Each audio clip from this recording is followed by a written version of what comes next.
Thank you very much also to Professor Mullenix and Professor Ne for two very engaging talks, and hopefully we can have a discussion afterwards.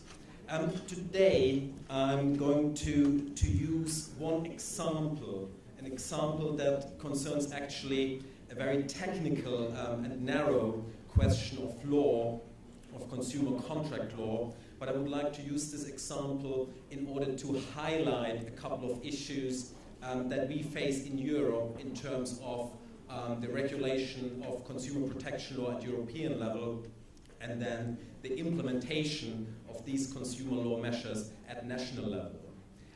You may know that large areas of consumer protection law have been harmonized by way of European harmonization measures. The way it works is that the European institutions, initiated by the Commission and then legislated on by the Council of the European Union and the European Parliament, that these institutions issue directives in certain areas, and a directive means that at a European level a certain objective is being imposed on the member states, and the member states are then free to implement, free in terms of the means and form that they use to implement these objectives into their national legislation. So a wide range of areas have been harmonized in that way. To mention just a few practices that concern the selling at doorsteps, package travel, package holidays, unfair commercial practices, certain aspects of the sale of consumer goods, and so on. However, to date, the most important measure and the measure that has had the most significant impact and has generated the most case law at European level as well as at national level is the Directive on Unfair Terms in Consumer Contracts, a directive of 1993. This directive has been implemented in the UK in the Unfair Terms in Consumer Contract Regulations, first of 1994 and then after amendment of 1999. Both directive and these national regulations, they provide for a dual enforcement regime. That means that individual consumers may challenge by way of private litigation particular terms in their contracts with their sellers or suppliers, and if found to be unfair, these terms will then not be binding on the consumer. In addition to that, certain public or private organizations may take action in the interest of the public at large to prevent the continued use of unfair contract terms. In the United Kingdom, it is primarily the Office of Fair Trading, so a government agency that investigates complaints alleging that certain terms are unfair, and where the OFT considers that such a complaint is justified, it may then apply for a court injunction against the persons using or recommending these terms. This dual enforcement regime applies to any term in a contract concluded between a seller or supplier on the one hand and a consumer on the other, unless the term has been individually negotiated or the term reflects rules of national law or international instruments. The most significant limitation on the protective ambit of the regime is contained in Article 4 of this directive.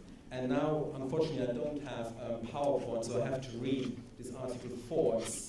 Please bear with me, it's not very long.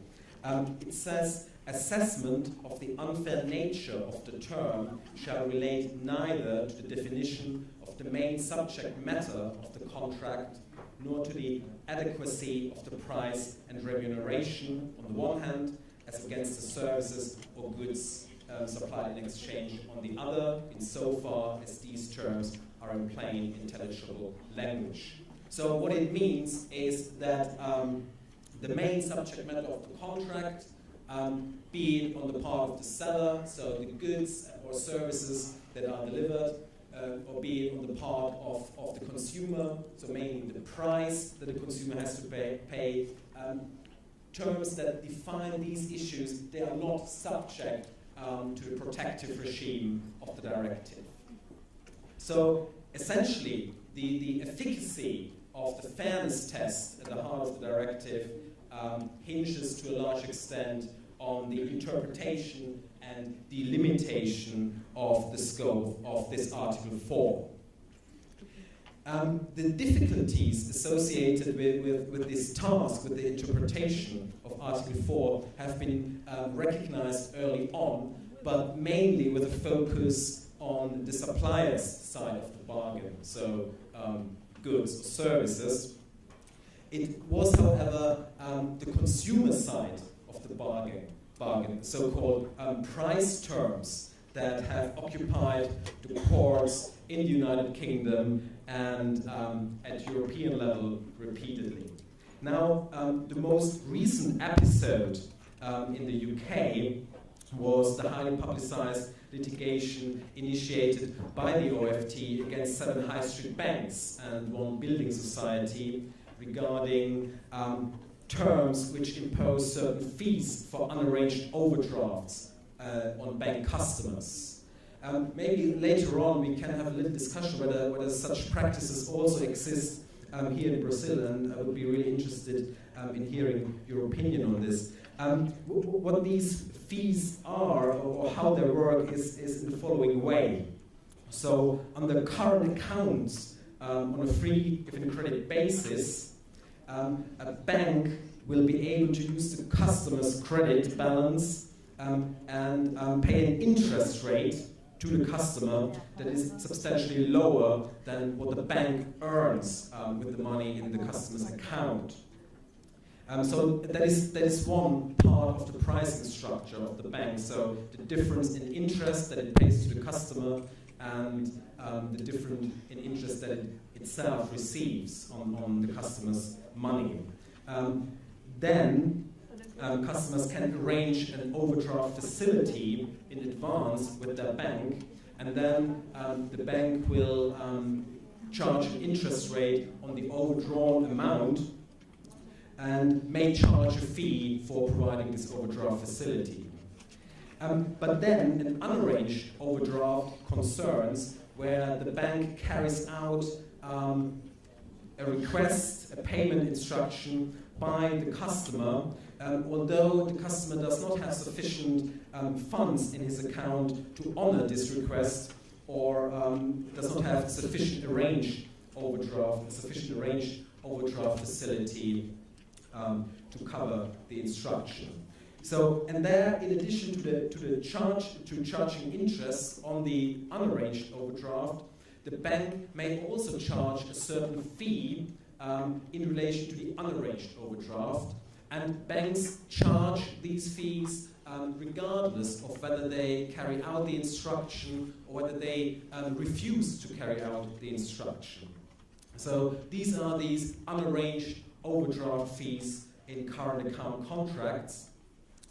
And the OFT has brought a test case against these banks, and this test case concerned the question whether these terms, these terms imposing unarranged overdraft charges, were exempt from assessment of fairness under the directive, because the bank's argument was they are price terms.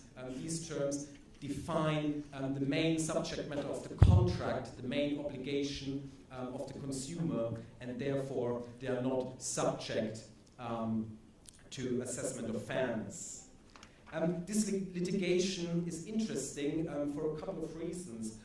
First, because High Court at first instance, the Court of Appeal, and then the newly created Supreme Court of the United Kingdom, all 3 courts adopted different approaches and reached, well, High Court and Court of Appeal had the same result. The Supreme Court had reached a different result on this question. It is also interesting because it highlights certain features of consumer law development in Europe.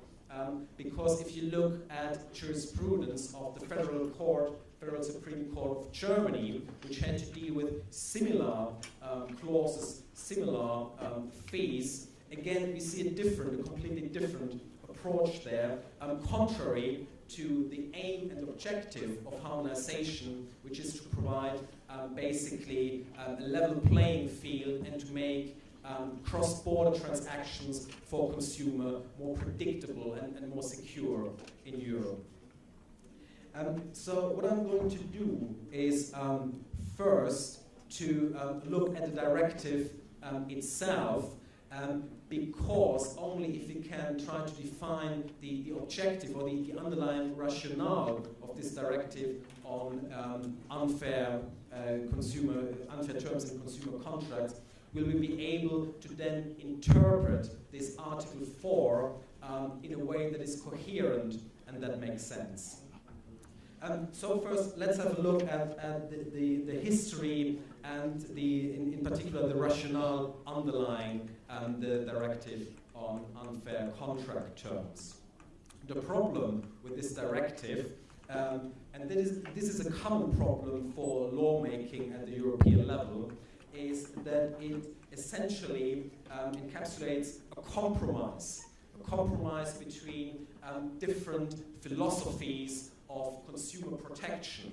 And Professor Mullenix and also Professor Neve have highlighted some of the consumer law doctrines or theories that we find in America, and we have similar doctrines in Europe, and these doctrines have informed this directive and have struggled to come to the forefront.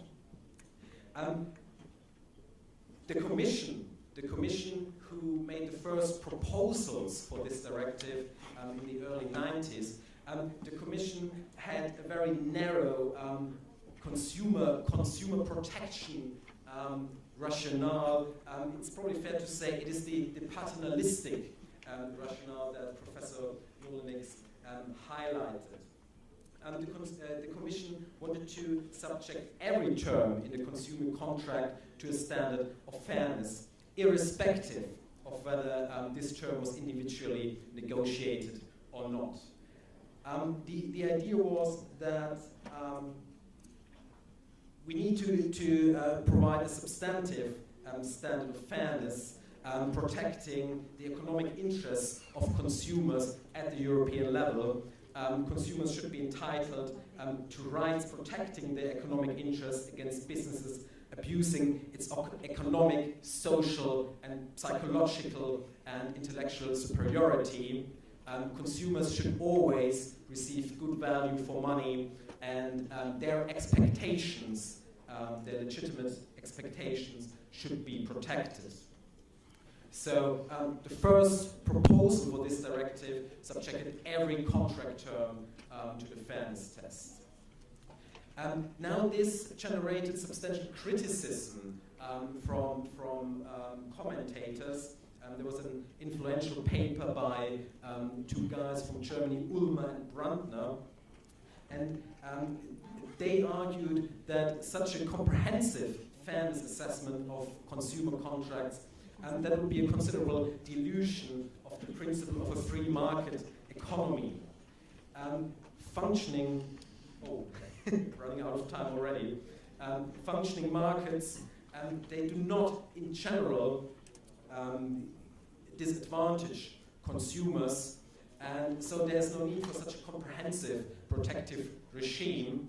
So this had significant influence in the Council, the actual lawmaking body of the European Community,